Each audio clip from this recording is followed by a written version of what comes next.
अस्सलाम वालेकुम दोस्तों, आप सबको मेरे चैनल वन पेपर क्रैकर पर खुशामदीद। उम्मीद करता हूँ आप सब खैरियत से होंगे। और जिन लोगों ने जो असिस्टेंट डायरेक्टर का जो डिस्क्रिप्टिव टेस्ट है पास कर लिया है, सबसे पहले तो उन सबको मेरी तरफ से जो है वो कंग्रेचुलेशन।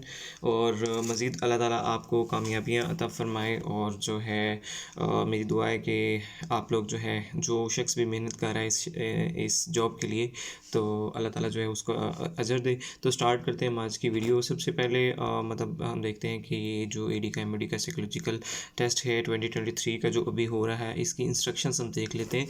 तो इंस्ट्रक्शंस में ये है कि सबसे पहले जो आपने स्टे करना है जाके जो एड्रेस है वो आपको वो बुला लेंगे एकेडमी में, एमओडी वाले इस्लामाबाद। जो एड्रेस है वो आपके लेटर पे लिखा होगा, तो वो सबको मतलब पता चल ही जाएगा। तो स्टे में ये है, कहता है कि you will be provided bedding and messing during your stay. मतलब बेड आपको जो है वो दिया जाएगा। However you are required to bring blanket as per weather conditions your own requirement. जिस तरह अभी जो है वो थोड़ी सर्दी है, थोड़ी गर्मी है, और कराची वाले ख़ास तौर पे जो लोग हैं उनके लिए तो यहाँ पे सर्दी है इस्लामाबाद में। वैसे आजकल अभी तो धूप निकली हुई है, अभी तो जर्सियाँ वगैरह लोगों ने पहनना बंद कर दी हैं, लेकिन रात में जो है वो हल्की फुल्की ठंडक होती है। तो आप अपने लिहाज से जो भी आपने लेके आना है साजो सामान वो लेकर आएँ। उसके बाद जो है बी पार्ट इसी का है, out living permission shall not be granted to candidates. तो जो लोग बाहर रहना चाहते हैं यहाँ आके, जो इनका साइकोलॉजिकल होगा, तो उसमें बाहर जाने की आपको कोई इजाज़त नहीं है। Visit of guests to candidates is not allowed during the selection process. ऐसा ना हो कि आपके जो दोस्त हजरात हैं इस्लामाबाद में, आप उन्हें कहें जी हम आपसे मिलने आ रहे हैं या आप हमसे मिलने आ जाना।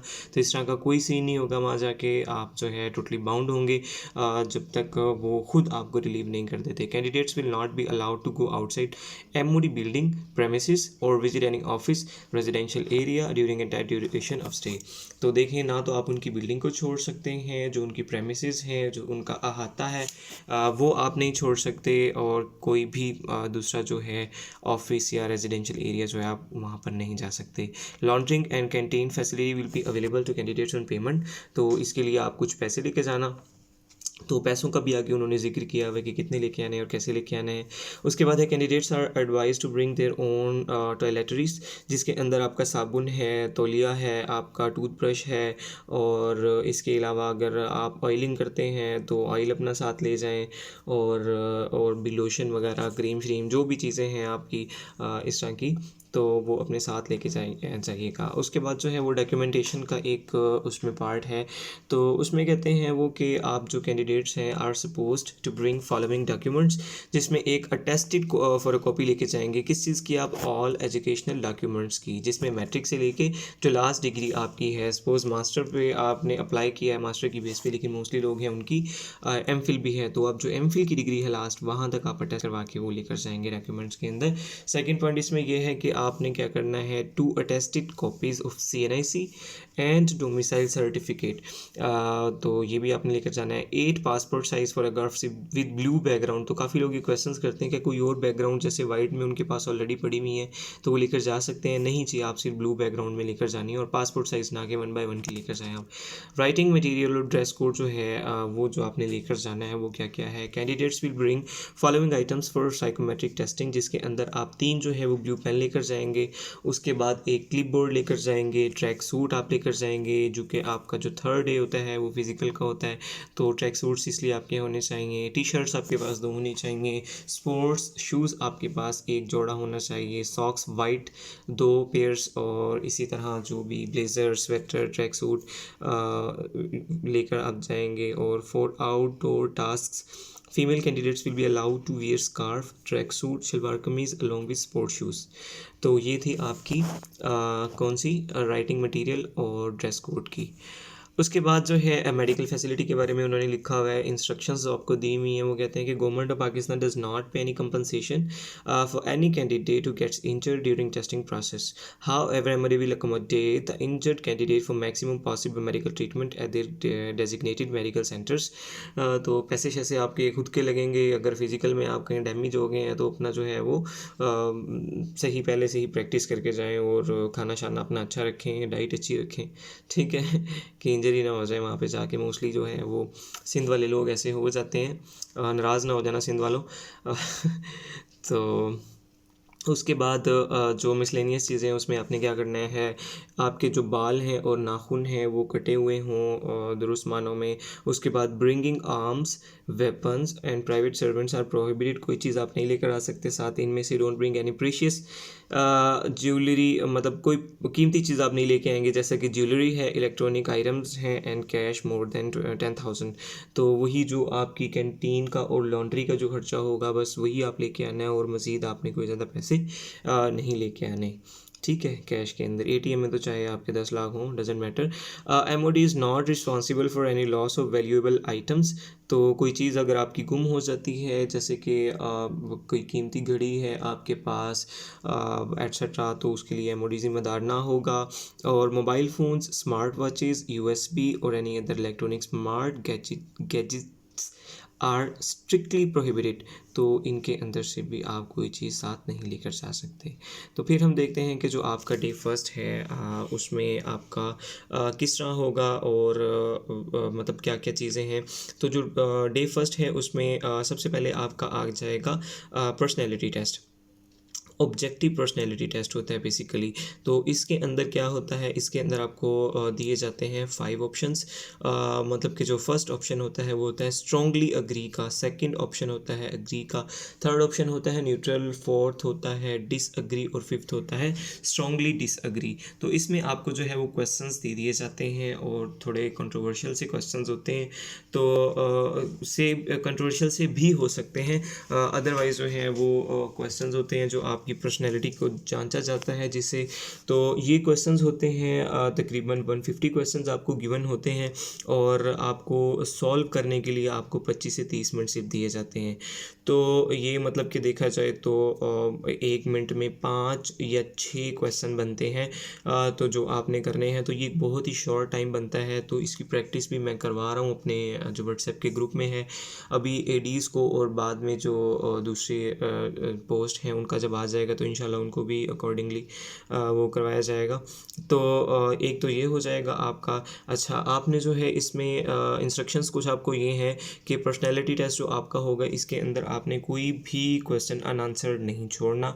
तो ऐसा नहीं है कि आपको कोई एक आंसर मुश्किल लग रहा है और आप उसे छोड़ दें तो आपका पर्सनैलिटी ग्राफ जो है वो गिर जाएगा। इस बात को जहन में रखना है। आपने जो कम टाइम गिवन है आपको उसी टाइम के अंदर आपने तमाम के तमाम सवालात जो है उनके जवाब देने हैं। और इसके ऊपर जो पर्सनैलिटी टेस्ट है इसके ऊपर मैं डिटेल एक या दो वीडियोज़ गलबन बल्कि 3 हैं या 2 हैं मैं बना चुका हूँ। तो वो आप लाजमी देखें, उसका लिंक मैं डिस्क्रिप्शन में आपको डाल दूँगा। तो इससे इंशाल्लाह आपको बहुत बेनिफिट होगा। जो लोग देखेंगे उनको उनकी निस्बत जिन लोगों ने ये वीडियोस नहीं देखी और जो लोग प्रैक्टिस कर रहे हैं तो उनको भी डेफिनेटली फ़ायदा होगा, क्योंकि जो क्वेश्चंस हैं अभी जो मैंने आज भी सेंड किए हैं ग्रुप में, आप लोग देखेंगे इंशाल्लाह जो मेरे ग्रुप मेंबर्स हैं कि इन्हीं में से आपको बहुत सारे जो क्वेश्चंस हैं वहाँ पे रिपीट होंगे, और आप वहाँ पे बैठ के सोच रहे होंगे कि काश मैं वहीं पे जब मुझे ये डेमो टेस्ट मिला था तो तभी मैं इसका जो एग्जैक्ट आंसर है वो सोच लेता। अच्छा जी, उसके बाद आपका सेकंड नंबर पे है non verbal test. Non verbal test का भी मैं बता चुका हूँ अपनी वीडियोस के अंदर। इसमें ये होता है कि विदाउट राइटिंग जो भी कोई आपकी आपस में कोऑर्डिनेशन होती है, कोई भी कॉरेस्पॉन्डेंस होती है या वट एवर कोई भी मतलब मीन्स ऑफ कम्युनिकेशन आपकी है जो कि जिसके अंदर राइटिंग यूज़ नहीं हो रही, जिसके अंदर कोई वर्ड नहीं यूज़ हो रहा, नॉन वर्बल होती है, तो इसके अंदर आपको इमेजेस दी जाती हैं जिसके अंदर आपने डिफ्रेंशिएट करना होता है या फिर आपने बताना होता है कि 4 फिगर्स अगर ये हैं तो 5th फिगर कौन सी बनेगी, ठीक है। तो अब इसके अंदर भी आपको जो है वो टाइम उसी तरह होता है कि एक क्वेश्चन के लिए आपको 20 सेकेंड्स 15 से 20 सेकेंड्स सिर्फ गिवन होते हैं एक क्वेश्चन के लिए। तो आपने जो है टाइम बिल्कुल नहीं वेस्ट करना, और इस आस में नहीं रहना कि मैं वापसी मतलब कि दूसरी बार जब इसको रीड करूँगा तो इसको मैं सॉल्व कर लूँगा। तो ऐसा बिल्कुल नहीं करना आपने, क्योंकि टाइम फिर बिल्कुल नहीं बचता है दूसरी बार के लिए। तो एक ही जो आपकी होगी क्या बोलते हैं टर्न, उसी के अंदर आपने इसको सॉल्व करने की कोशिश करनी है। अच्छा जी, इसके बाद जो है आपका हो जाएगा वर्बल टेस्ट। अब वर्बल के अंदर जो है वो मोस्टली क्वेश्चंस आते हैं, वो सीरीज़ वाले आ जाते हैं और रिलेशनशिप्स के भी आ सकते हैं, जंबल्ड स्पेलिंग्स होते हैं वो भी आ सकते हैं, और डायरेक्शन सेंस वाले भी आ सकते हैं। ठीक है, और इस तरह के मतलब क्वेश्चंस होंगे नॉन वर्बल में। तो ये भी इसी तरह होंगे जिस तरह आपके हैं, मतलब ये जब आपको टाइम कम गिवन है ना, तो इसका मतलब है कि क्वेश्चन ऐसे ही होंगे जिसको आप कम वक्त में सॉल्व कर लो, ना कि ऐसे जिसको आप कुछ सॉल्व करने में आपको बहुत ज़्यादा वक्त लगे। तो उसके बाद जो है ये थर्ड आपका हो गया। अच्छा जी, इसके बाद आपका आ गया है सेंटेंस कंप्लीशन। तो सेंटेंस कंप्लीशन में ये होता है कि आपने जुमले मुकम्मल करने होते हैं, उर्दू में भी और इंग्लिश में भी। तो इसकी एक्सरसाइज मैं पहले अपने ग्रुप वालों को करवा चुका हूँ महीना पहले भी। तो जो एडीज़ जो नए हैं उनको भी मैंने भेजे हैं सेंटेंस कंप्लीशन वाले इंग्लिश में आज। तो ये आपने मतलब करना है, और इसको करते हुए भी आपने जो मेन चीज़ ज़हन में रखनी है वो ये रखना है कि आपने पॉजिटिव जो आंसर्स हैं वो देने हैं, और जो पॉजिटिव आंसर हैं वो इतने ज़्यादा भी पॉजिटिव ना हों जिस तरह के तमिल मूवीज़ होती हैं। ठीक है, मतलब कि बहुत ज़्यादा एग्जेजरेट नहीं कर देना आपने किसी भी चीज़ को। तो ये आपको दिए जाते हैं ग़ालिबन 25 सेंटेंसेस आपको दिए जाते हैं ये। और इसमें भी ऐसे होता है कि 20 सेकंड्स आपको गिवन होते हैं एक सेंटेंस को कंप्लीट करने के लिए। तो ये भी मतलब कि देखा जाए तो 20 या 15 सेकंड आपको दिए जाते हैं, तो आपने उसके अंदर इसको करना होता है। तो ये वर्ड जो होते हैं ना, ये वैसे आपको दिखाए जाते हैं, क्या बोलते हैं, ये जो जुमले होते हैं ये आपको अक्सर वो स्क्रीन पे दिखाते हैं, ये सेंटेंस भी और इसके बाद जो आएगा वर्ड एसोसिएशन टेस्ट वाला भी। तो ये चीज़ें आपको वो दिखाते हैं स्क्रीन के ऊपर, और वहाँ से बस आपने एक बार देख लेनी होती है और फिर आपने उसको सॉल्व करना होता है। और उसके बाद आ जाएगा 5 नंबर पे वैट, यानी कि वर्ड एसोसिएशन टेस्ट जो है।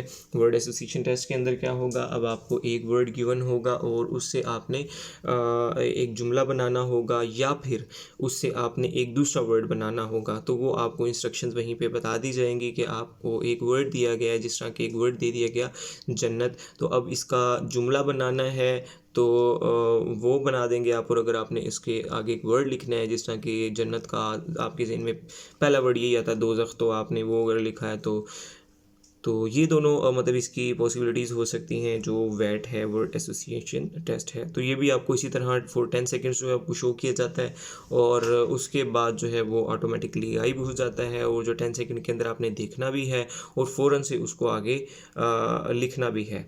ठीक है, फिर वैट के बाद आ जाता है टैट, यानी कि थीमेटिक परसेप्शन टेस्ट जो है। इसके अंदर क्या किया जाता है, आपको एक पिक्चर दे दी जाती है और आपने जो है वो पिक्चर स्टोरी लिखनी होती है। मोस्टली जो है इसको मतलब 1 मिनट गालबन वो देखने के लिए और 5 मिनट्स जो है वो उसको सॉल्व करने के लिए दिए जाते हैं पिक्चर को। तो उसमें भी मतलब ये आपको स्क्रीन पे शो होगी, और आपने जो भी उसके अंदर आपको चीज़ें नज़र आ रही हैं, क्रिटिकली आपने उसको ऑब्ज़र्व करना है, और उसके बाद जो लिखना है उसको पॉजिटिवली आपने लिखना है। मतलब कोई भी स्टोरी आप क्रिएट कर रहे हैं तो इन तमाम चीज़ों का, ये जो पीछे गुजर चुकी हैं, और ये 6 नंबर पे जो है टैट, इनके तमाम के मुकम्मल लेक्चर्स जो हैं वो मैंने अपलोड कर दिए हैं, जिसमें आपको पता चल जाएगा कि आपने किस तरीके से इन चीज़ों को सॉल्व करना है। और जो ये फर्स्ट डे है ना, ये आपका मोस्ट इम्पोर्टेंट डे है। ठीक है, जिसके अंदर एक तो आपका टोटली जो है वो इंडिविजुअल है, और नंबर 2 जो आपके टेस्ट का नाम है साइकोलॉजिकल, तो ये टोटली साइकोलॉजिकल चीज़ें इसके अंदर हैं। जैसे कि थर्ड है वो तो चलो फिज़िकल हो गया, और जो सेकंड डे है उसके अंदर भी आपको जो है वो कोई ना कोई ग्रुप्स आपके बना दिए जाते हैं, जिस तरह PMS CSS के होते हैं ग्रुप डिस्कशंस वगैरह। तो ये जो है वो है जिसके अंदर एक तो आप बिल्कुल ही इंडिविजुअल हैं, और दूसरा जो है आपने अपनी थॉट्स जो हैं वो इलेबोरेट, वो साइकोलॉजिकल आपसे खुद ही करवा लेगा, आप ना भी करें तो। ठीक है, तो आपने कोई भी क्वेश्चन जो है वो अनआंसर्ड नहीं छोड़ना, बार बार मैं कह रहा हूँ, आपने तमाम क्वेश्चन जो हैं वो सोल्व करने हैं, और टाइम आपको बहुत थोड़ा दिया जाएगा उसके लिए। तो आपने अब ज़हनी तौर पे तैयार रहना उसके लिए। अच्छा, नेक्स्ट हम देखते हैं फर्स्ट डे में आपको क्या दिया जाएगा। फर्स्ट डे में आपको जो मज़ीद दिया जाएगा जाएगा वो होगा आपका सिनेरियो बेस्ड क्वेश्चंस होंगे। तो इसमें ये होता है कि आपको एक सिचुएशन दे दी जाती है और मुश्किल सी सिचुएशन होती है और आपसे फिर वो पूछते हैं कि जनाब ये वाली सिचुएशन आपके लिए पैदा हो चुकी है, तो अब आप बताएं कि इस सूरत में आप क्या करेंगे। तो इसका एक वो बड़ा ही मुसल्लिमा सा जो एक सवाल है वो इस तरह होता है कि वो कहते हैं कि आपकी जो है वो गर्लफ्रेंड और दोस्त डूब रहा है, तो पानी में तो आप किसको बचाएंगे ना। तो इस तरह के वो होते हैं, या फिर वो दे देते हैं आपको कि 3 चीज़ें वो हैं, वो पड़ी हुई हैं, आपने कौन सी चीज़ चूज़ करनी है वगैरह वगैरह। इस तरह का कोई आपको भी कन्फ्यूज़िव सा क्वेश्चन वो है दे सकते हैं। तो ये भी मेरे ख्याल 2 या 3 क्वेश्चन देते हैं वो आपको। उसके बाद है आपसे पूछा जाता है आपकी जो लाइफ है उसका जो अनफॉरगेटेबल मोमेंट है वो आपने बताना है कि वो कौन सा है, और उसका जो भी पूरा इंसिडेंट है वो आपने बताना है। इंसिडेंट है या फिर वैसे ही कोई स्टोरी है, तो वो आप उसमें भी आप कोशिश करें कि बहुत ज़्यादा वो क्या बोलते हैं ओवर एग्जेजरेट उसे ना करें, बस उससे जो है वो नॉर्मल सा रखें, नेचुरल सा रखें, पढ़ने वाले को भी पता चले कि इसमें बहुत ज़्यादा शापर नहीं छोड़े हुए हैं। ठीक है। अच्छा जी, उसके बाद ये आपका बस फर्स्ट डे का था, जो कि 7-8 चीज़ें हैं आपकी तमाम की तमाम साइकोलॉजिकल के ऊपर जो हैं वो साइकोलॉजिकल की गिर्द ही घूम रही हैं। और उसके बाद आपका जो है वो डे सेकंड आ जाता है। तो अब हम देखते हैं डे सेकंड के अंदर क्या कुछ है। एक तो है क्वेश्चंस होते हैं आपके रिलेटिंग कहाँ से, बायोडाटा फॉर्म से। देखें जो बायोडाटा फॉर्म्स हैं ना वो आपसे बहुत सारे मराहिल पे उन्होंने फ़िलअप करवाए हैं। फॉर एग्जांपल सबसे पहले जब आपने अप्लाई किया तो वो भी आपका बायोडाटा ही था ना। अप्लाई करते वक्त आपने पता नहीं क्या क्या झूठ बोले हैं, और उसके बाद मतलब सच ही लिखते हैं वैसे तो मोस्टली। वो डर होता है ना कि हमारी जो कैंडिडेचर है वो कैंसिल ना हो जाए। अच्छा, उसके बाद ये बायोडाटा की मैं बात कर रहा था आपको, जो एक डेट मिली थी गालिबन 5 फ़ेब मिली थी। तो 5 फ़ेब तक कि 6 फ़ेब तक आप लोगों ने अपने वो बायोडाटा फॉर्म्स सबमिट करवाने थे। उसके अंदर भी आपको काफ़ी सारे क्वेश्चंस दिए गए थे, तो वो वाले जो जवाबात थे वो अगर तो आपने सच लिखे हैं तो वो आपको तमाम के तमाम याद होने चाहिए। और वही समझ लें कि बायोडाटा फॉर्म यहाँ पे आपको घुमा फिरा के जो क्वेश्चंस हैं वो आपको दिए जाएंगे। जो क्वेश्चंस होते हैं वो कोई ट्रिकी तो नहीं होते, आम क्वेश्चंस होते हैं, आपके अपने पर्सनल क्वेश्चंस होते हैं जिनके आंसर आपको जो है वो पता होते हैं। बस ये है कि आपने जो है ना कोशिश करनी है कि उनके अंदर तज़ाद ना हो, कहीं भी क्लैश ना हो जो भी आप बायोडाटा फॉर्म में लिख रहे हैं। तो एक वहाँ पे आपने बायोडाटा फॉर्म फिल किया जब आपने अप्लाई किया, फिर आपको आपने जब ये डिस्क्रिप्टिव टेस्ट आपने दिया उसके बाद आपका हुआ, फिर थर्ड ये आपको सेकंड डे में आपसे बायोडाटा फॉर्म्स काफ़ी सारे फिल करवाएंगे। और ये बात आपने याद रखनी है कि आपके जो मुख्तलिफ मराहिल पे इंटरव्यूज़ होंगे ना, एक वर्ड यूज़ होता है जिसे हम कहते हैं एलिसिटेशन कहते हैं। ठीक है, तो एलिसिटेशन के थ्रू आपसे जो भी आपने बायोडाटा में बातें लिखी हैं उसको वो या तो कोशिश करेंगे कि ये दुरुस्त हैं या नहीं है, और साइकोलॉजिस्ट भी उन चीज़ों को देखेगा। तो इन चीज़ों को भी आपने जो है वो सही तरीके से फिल करना है फॉर्म्स को। और होप सो इसके अंदर जो फॉर्म्स हैं आपसे आपकी हॉबीज़ भी पूछी जाती हैं, और इसके अलावा जो आपकी वीकनेसेस हैं, आपके स्ट्रेंथ्स जो भी हैं आपकी, ये तमाम चीज़ें आपसे पूछी जाती हैं। तो ये तमाम बातें लिखते हुए भी आपने बड़ा ही मोहतात रहना है।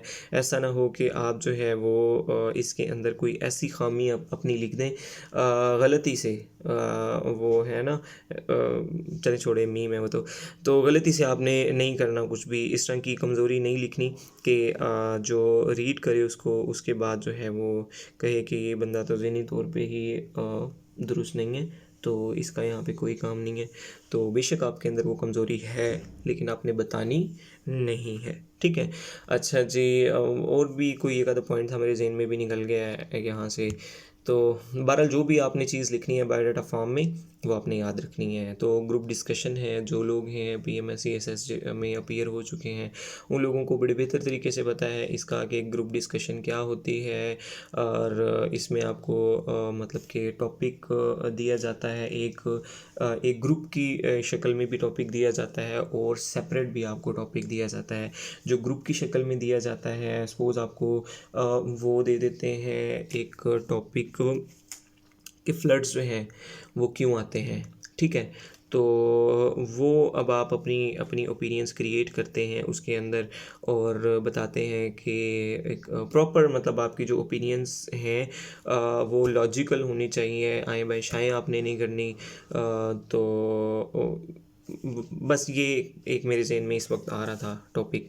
तो मतलब कि एक तो सबसे पहले ये होता है ना कि ग्लोबल वार्मिंग हमारे माइंड में आती है कि जनाब इस पे काबू पाया जाए और हमारे मुल्क में जो गाड़ियां हैं और उनका इस्तेमाल कम किया जाए, फॉसिल फ्यूल्स का इस्तेमाल कम किया जाए, फैक्ट्रीज़ कम से कम लगाई जाएं और ब्ला ब्ला। तो और मतलब है जैसे कि रिवर्स हैं, आपको पता है कि हमारे जो सेडिमेंट्स हैं वो साथ साथ आते रहते हैं और जो हमारे रिवर्स की जो कैपेसिटी है, इसी तरह हमारे डैम्स की, हमारी कैनाल्स की जो कैपेसिटी है वो कम होती जाती है। तो इस तरह की आप सजेशंस उसके अंदर दे सकते हैं। और इस तरह जैसे ही आपको टॉपिक मिले तो आपने जो है हर शख्स ने जो है अपने अपने पॉइंट्स बना के ज़हन में रख लेने और फिर आपने पार्टिसिपेट करना है, एक्टिवली पार्टिसिपेट करना है इस ग्रुप डिस्कशन के अंदर। फिर जो है वो जिस तरह CSS में दिया जाता है उसी तरह यहाँ पे दिया जाता है। तो वो क्या होता है उसमें ना आपको एक टॉपिक दिया जाता है, उसे क्या बोलते हैं हम, सरप्राइज़ टॉपिक या लेक्चर समझ लो कहते हैं। उसमें क्या होता है, उसमें ना आपको एक टॉपिक दे देते हैं और कहते हैं कि आपने इस टॉपिक के ऊपर 1 मिनट या 2 मिनट आपको देते हैं और कहते हैं कि जनाब बाहर जाएं रूम से या जैसे भी वट, तो आपने इसके ऊपर प्रिपरेशन कर लें जल्दी से और आपने इसके ऊपर जो है वो यहाँ पे आके स्पीच करनी है या लेक्चर देना है इसके ऊपर। तो वो जो भी आपको टॉपिक मिले उसके ऊपर, जैसे कि सपोज टेररिज्म का भी मिल सकता है आपको और कोई भी मतलब मिल सकता है। अभी कोई टॉपिक्स खास मेरे जहन में नहीं आ रहे। इकोनॉमी का मिल सकता है, पॉलिटिकल सिनेरियो हो सकता है, कोई आपका सोशल सिनेरियो हो सकता है, यही फ्लड के ऊपर मैंने बात की ये हो सकता है, कुछ भी तो आपको वो दे देंगे और आपने जो है वो उसके ऊपर माइंड मैपिंग करके और उसका आपने लेक्चर देना है। ब्रेन स्टॉर्मिंग करनी है सबसे पहले, उसके बाद माइंड मैपिंग कर लेनी है, माइंड के अंदर आपने पॉइंट्स बना लेने हैं, उसके सब पॉइंट्स बना लेने हैं, ठीक है। और उसको जो है बस आपने कॉन्फिडेंट के साथ जो है वो वहाँ जाके बोल देना है। अब देखें पहले उसमें आपका जो है वो देख लिया उन्होंने, ज़हनी तौर पे आपको जांच लिया और दूसरे में जो है आपका नॉलेज प्लस कॉन्फिडेंस देखा जा रहा है, ठीक है। दूसरा दिन जो है सेकंड डे जो है, तो ये इस चीज़ को भी आपने वो सही तरीके से करना है। और उसके बाद हमारा नेक्स्ट पॉइंट जो है वो है मीटिंग विद इंटेलिजेंस ऑफिसर। तो ये भी होता है इसमें क्या होता है, वही जो मैंने एलिसिटेशन वाली बात की वो आपसे कर सकता है जो इंटेलिजेंस ऑफिसर है, चूँकि उसके पास इतना एक्सपीरियंस उसका होता है कि वो आपसे खुल के बात कर सके किसी चीज़ पे और जो आपके जवाबात हैं वो उसको समझ के बता दे कि ये जो इसके जवाबात हैं ये किस नोयत के हैं और जो शख्स है उसकी शख्सियत किस तरह की है वगैरह वगैरह। तो ये आपसे पहले जर्नल से क्वेश्चन करेगा। जर्नल से क्वेश्चन इस तरह के होते हैं जो आपको वार्म अप क्वेश्चंस होते हैं, समझ लें वार्म अप करने के लिए आपसे पूछे जाते हैं। तो उसमें क्या होता है, उसमें आप एकदम जो है ना वो कॉन्फिडेंट हो जाते हैं जब एक दो क्वेश्चन आपसे पूछे जाते हैं ना, आपको उनके जवाब बाद आते होते हैं, आप कहते हैं कि जी वाह वाह ये तो यार मुझे सारा आता है। तो जब आप चौड़े हो जाते हैं तो फिर वो जो आपको आता होता है ना वो आपसे कोई इस तरह का क्वेश्चन हो जाता है कि गलती से आप कुछ बोल देते हैं, बोल बैठते हैं उनके सामने, ठीक है। तो वो आपने गलती कोई नहीं करनी, बस अपने आप को और जो अपना अज़हानो कुलूब है उनको अपने गिरफ्त में रखना है और उसके बाद ही कोई जवाब आपने उनको देना है। तो ये तकरीबन आपकी एक्टिविटीज़ थी जो कि सारी की सारी आपकी सेकेंड डे की थी। अब हम देखते हैं कि थर्ड डे आपका है फ़िज़िकल टेस्ट जो है, इसमें बस फ़िज़िकल चीज़ें ही हैं सारी। तो ये जो जिन लोगों ने ISSB दिया है उन लोगों को तो मतलब बताने की भी ज़रूरत नहीं है, वरना बाकी लोगों को जो है वो इसमें वो होगी तंगी होगी। जिस तरह के अब ज़िग-ज़ैग हैं, तो कई लोग हैं जिनका कभी फ़िज़िकल से पाला ही नहीं पड़ा। कई लोग बड़े मम्मी-डैडी से भी होते हैं, तो वो भी तो एडीज़ बनना चाह रहे होते हैं ना, तो उन लोगों को नहीं पता होता। इसी तरह टार्ज़न स्विंग क्या होती है, नहीं पता होगा बहुत से लोगों को। तो डिच क्रॉसिंग, तो ये तमाम एक्टिविटीज़ हैं जो आपने वहाँ पे करनी है। मतलब आपका जो फ़िज़िकल वाला डे होगा, तो वहाँ पे आपने करनी है। तो इसका आपने क्या करें, ये जो पॉइंट्स मैंने लिखे हैं ना, आप सिंपली इनको सर्च करें गूगल पे, और साथ में एक्सरसाइज भी लिख दें। ठीक है, तो ये उनकी वीडियोस आपके पास आ जाएगी, और आपका जो जहन है वो उस चीज़ के लिए तैयार हो जाएगा कि ये काम हमसे करवाने हैं। ठीक है, फिर हैंगिंग ब्रिज है, ये भी आपने क्रॉस करना होता है। हाई जंप आपने करना होता है। उसके बाद क्या है, मंकी ब्रिज भी आपने जो है वो इसके अंदर करना होता है। तो ये कुछ थी, मतलब इंडिविजुअल ऑब्स्टिकल्स भी इन्हें कहा जाता है। तो ये सब लोगों ने आपने करनी है, जिन लोगों ने बीईडीज़ का जो है वो टेस्ट पास किया है थर्ड डे के अंदर। और फिर आपको कुछ आउटडोर टास्क भी दिए जाते हैं उसमें, किसी कहीं किसी चीज़ पे हमला करना, या कहीं पे आपने जो है वो टारगेट के अंदर जाना है सेफ़ तरीके से, वगैरह वगैरह। कुछ भी आपको जो है इसके अंदर टास्क दिया जा सकता है। तो ये मतलब फ़िज़िकल आपकी जो है वो एक्टिविटीज़ हैं।